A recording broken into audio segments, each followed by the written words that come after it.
کہ جنہوں نے صفین میں دیکھ کر عباس کو ہیبت میں ہو گئے، ڈر گئے اور اپنی جگہ سے ہٹ گئے، اب کربلا میں بھی عباس سے ڈر رہے ہیں۔ ابھی حسین نے عباس کو اجازت تو نہیں دی تھی، صرف یہی اجازت دی تھی کہ عباس صرف پانی لے کے آنا، سکینہ کو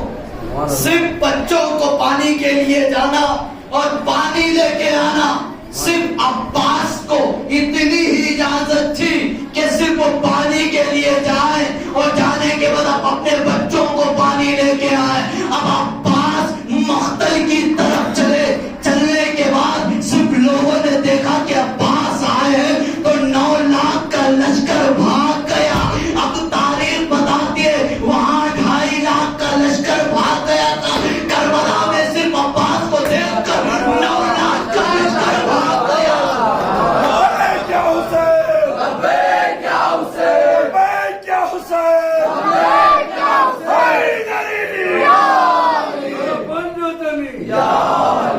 یہی تاریخ ہے، صرف اجازت تو دی تھی، اگر جنگ کی اجازت مل جاتی قسم خدا کے جس طرح صفین کا حال ہوا ہے اسی طرح کربلا کا بھی حال ہوتا۔ اسی لیے کہ امام جانتے تھے اگر میں اجازت دے دوں عباس کو پورا کربلا ہمارے اختیار میں ہو جائے گا، کیونکہ صرف پانی کی اجازت دے کر یہ بتانا چاہتے کہ صرف عباس کے آنکھوں کو دیکھ کر 9 لاکھ کے لشکر کی تمام آنکھیاں، تمام آنکھ پھٹ گئی عباس کو دیکھ کر۔ اگر عباس جنگ کے لیے آ جاتے تو ان کی موت ہو جاتی۔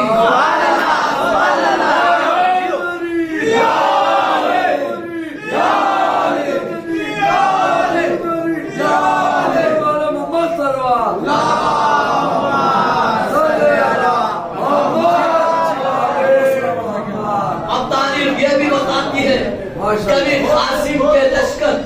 کبھی قاسم کے لاش کو جب امام حسین جاتے ہیں،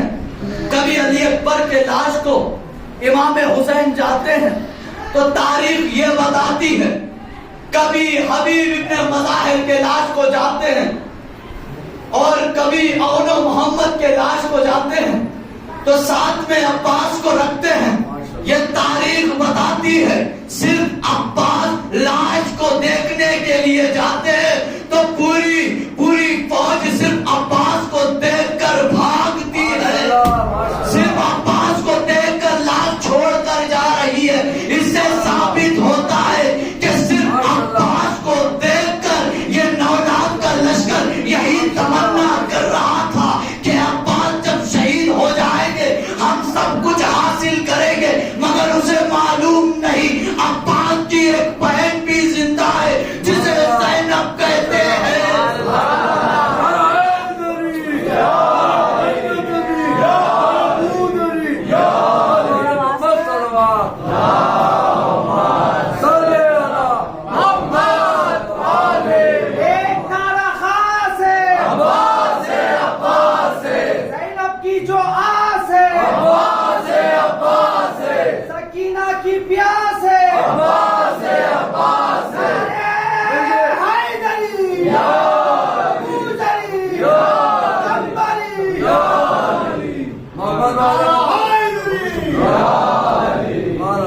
اب تاریخ کہتی ہے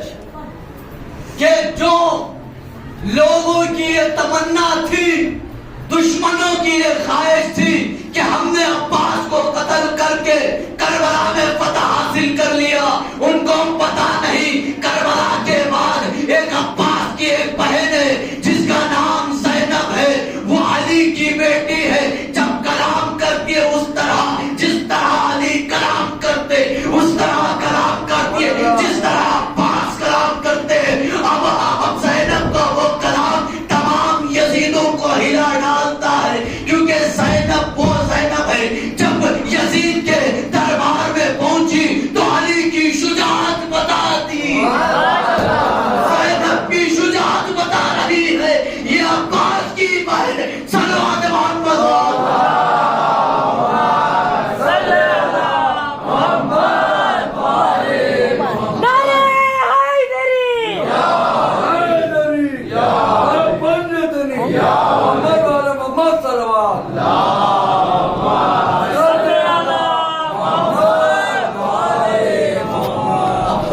کہہ رہی ہے